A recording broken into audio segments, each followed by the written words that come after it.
Is this going to be the summer that I finally fully embrace my romantasy era? Maybe.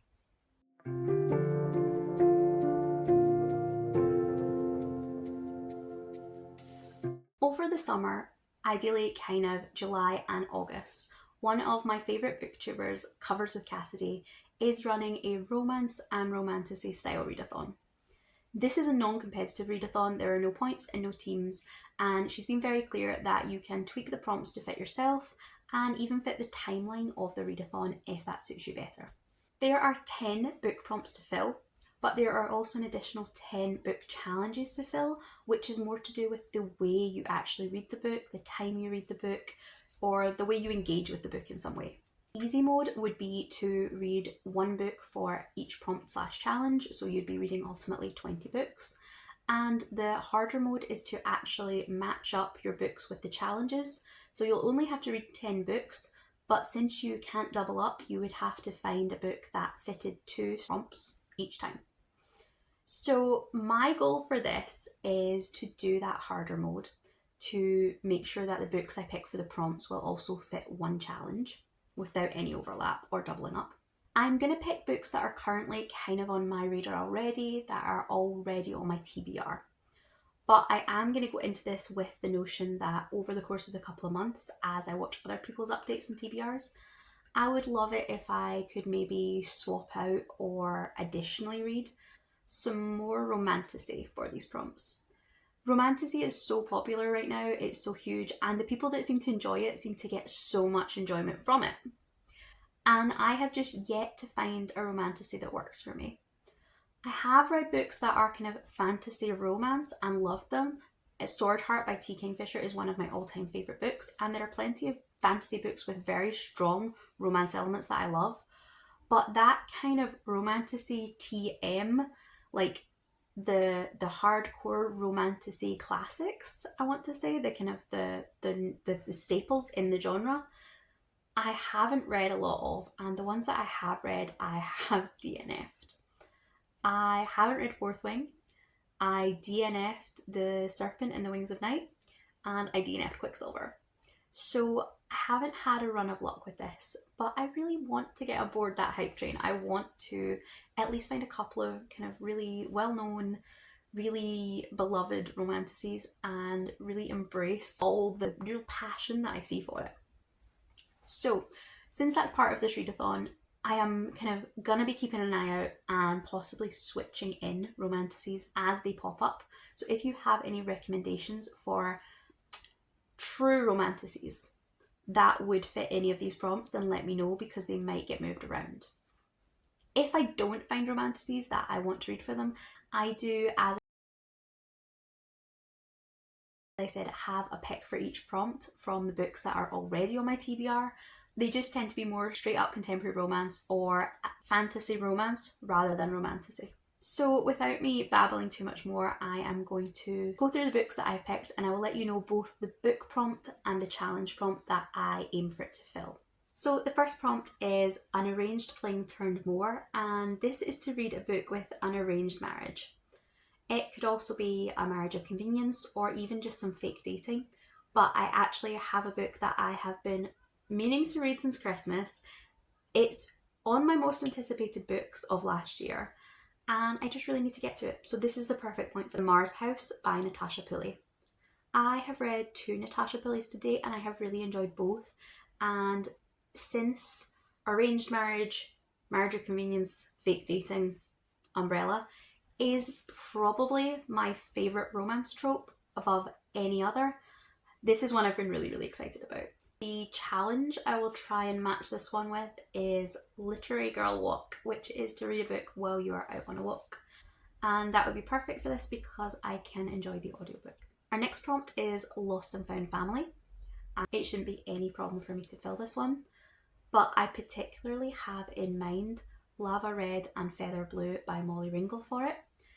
I actually have the companion novel to this book on my NetGalley TBR from last year, but I really want to reread Lava Red and Feather Blue before I read that one. And it's a gender flipped queer Sleeping Beauty retelling, but in a modern fae world. It's hard to explain, but I really enjoyed it. And my goal for this one would be to match it to the prompt read outside. Again, I could get the audiobook and read it on a walk, or I could just read it on a really nice sunny day out in my garden. The next prompt is road trip with your enemy, and Cassidy was really clear that this could go two ways. The intention of the prompt is to read an enemies to lovers, but she would also accept you picking up a book that is kind of more about a romance on a road trip. And I do have a romance on a road trip vaguely on my TBR, but I think I want to stick with the kind of spirit of the prompt and go with the enemies to lovers, especially since I know that's such a common theme and such a common trope in romantasy. I think I might be able to find romantasies that would fit it more easily. The one that I have picked kind of tentatively is The Kingdom of the Wicked by Kerry Manassalo. I read the first book in her Stalking Jack the Ripper series, and while I did enjoy it, I didn't really feel any compulsion to continue that series. This one has the most gorgeous cover. It's very gothic-y, it's very, I want to say kind of necromancy or something. So I'm hoping that translates through into the story itself, and we might get something a little bit kind of lush writing, maybe some darker themes creeping in. I don't actually know anything about it whatsoever, but I would probably be pairing this with the get crafty about a book prompt. The point of that kind of challenge is to in some way do some kind of craft that is inspired by the book you read. Going by the cover, I could probably pretty easily come up with some kind of mood board or collage based on this book. Then we have The Summer Nights Slow Burn. And this is a hard one to fill because I feel like whether a romance is kind of insta-love or a slow burn or somewhere in the middle, you can't know until you start reading the book, because everyone's definition of that is different. And I've definitely read books where I've been told by someone I fairly trust their recommendations that the book is a real slow burn, and I personally feel like we have dove into that romance really quickly, and vice versa. So I'm not confident enough to say a book's a slow burn unless it's a slow burn to me once I read it. But I do have an idea here.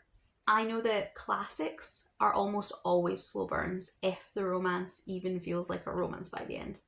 And I have been wanting to reread or read some more Jane Austen since I went and saw the Austen Centre in Bath.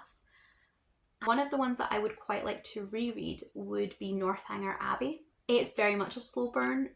All the Austens kind of are, aren't they? Well, they won't they throughout the entire book. I definitely think an Austen would count as a slow burn.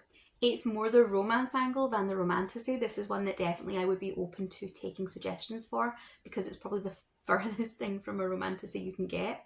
It does have that kind of overblown gothic tropes to it. It's almost a parody of gothic novels of the time, and I feel like romantasy has that element of knowing that it's going to kind of make fun of things or be made fun of, and sometimes playing about with that because it's not the traditional manly fantasy. And I kind of feel like Austen, what she does with Northanger Abbey is very kind of similar now to what a lot of female authors are doing with romantasy, that they're going, this is ours now too, and you can't just keep it for yourself.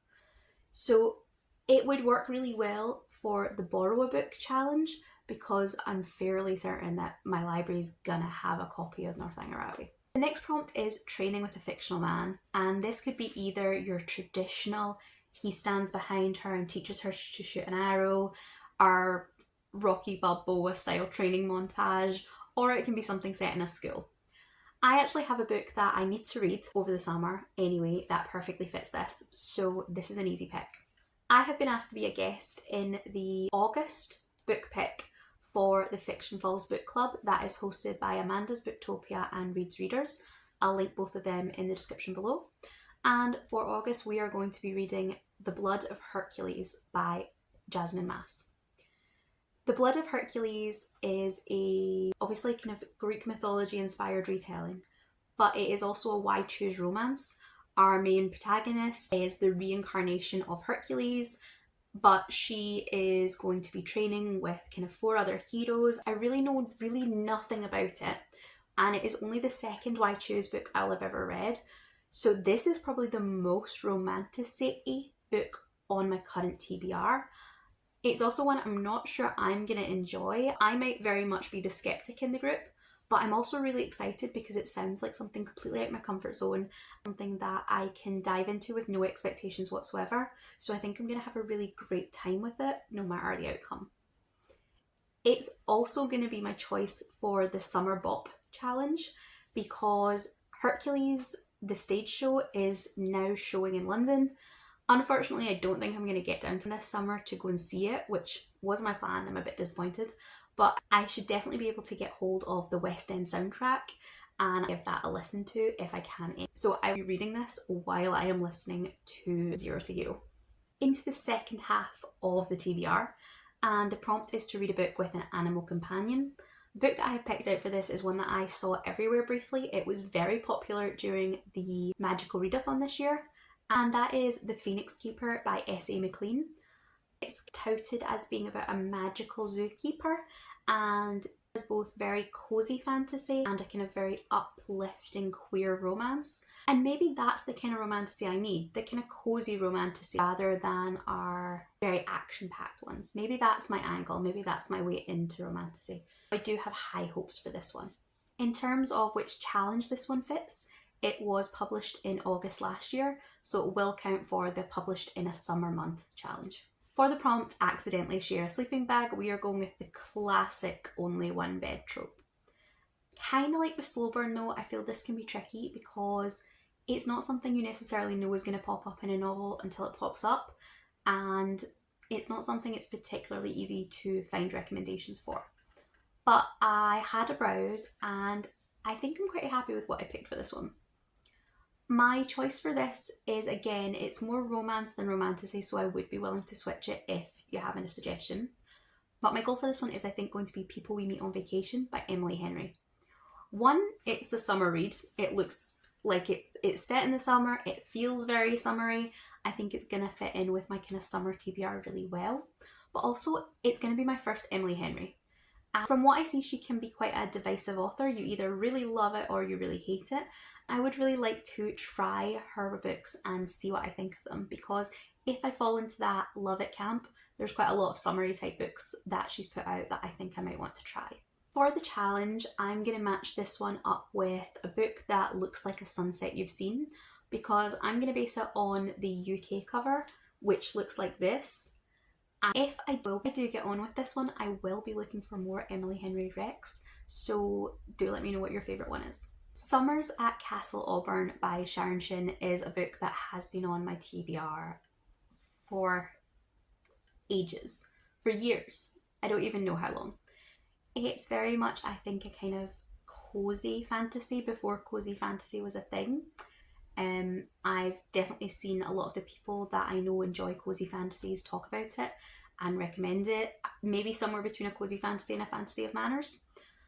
I do not know. I'm going purely on friend recommendations here. I know nothing about the book, but I know that people I trust really enjoy it. So this is going to be my pick for a book with nature on the cover. And also it's going to be my pick for spell the word summer with the letters on the cover, because this way I don't have to do any work for that one whatsoever. Campfire Tales is to read a book with fire on the cover. And for this one, I have picked what I consider to be one of those kind of big hitter popular romantasy books that I keep meaning to try. And this is going to be Spark of the Everflame by Penn Cole. Do I know anything about this book? No, I do not. Have I seen it absolutely everywhere? Yes, I have. It is quite a chunky one, but I have seen so many people love this one, love the series, continue on with it immediately after reading, that I think I want to try and see if I can get in on the hype. And I think this would be a good one again for kind of bolstering that romantasy angle that I'm aiming for during this readathon. In terms of challenge, it's going to be another easy fill because this fits the new to you author prompt, or the try something new prompt. The final prompt is just the heatwave or is this spicy? And the aim is to read a book that has some kind of spice scene in it. The book that I have picked has been on my TBR for a couple of months now, and I have a physical copy sitting on my shelf. But for the sake of matching my last outstanding challenge prompt, I think I can get hold of it on Everand, so I will probably end up listening to it and just having that hardback as a shelf trophy. The book is The Games Gods Play by Abigail Owen, and it is another mythology retelling with a contest element. The cover on this one is absolutely stunning. So again, I did buy it pretty much plot unknown, based purely on the kind of hype around it and the cover itself. The sequel is out sometime, I think, in September. So reading this over the summer and then being able to possibly go straight into the sequel if I want to in the autumn would just kind of round things out perfectly. So those are the 10 books that I would like to try and fit in for Covers with Cassidy's Book for the Summer Romance and Romantasy Book Reading Challenge. As I kind of said, I would love if this became a more romantasy filled TBR. I do want to read these books anyway, but I would love even maybe to double up on some of them if I could get more into that romantasy vibe. So if you have a recommendation of a romantasy you have loved and it fits one of these 10 prompts, then please do let me know, because I will definitely try to get that. I would like to have multiple options on the romantasy front, because I have a funny feeling I might end up DNFing a few. Thank you for watching this video, and I do really look forward to hearing your thoughts on what you might be reading for it or what you think I should read for it. I am really genuinely keen for recommendations on this topic. Romantasy is not my area of expertise. It's not something I know a lot about. The only ones I'm aware of are the ones that have been the massive hits, and I suspect I'm missing a lot of really good books in amongst all that hype. If you have stuck around this long and you want to leave a comment but you don't have anything in particular to say, then just leave me some kind of summary emoji in the comments, a sun or a palm tree, something that makes you think of summer. And I will see you in the next video. Goodbye.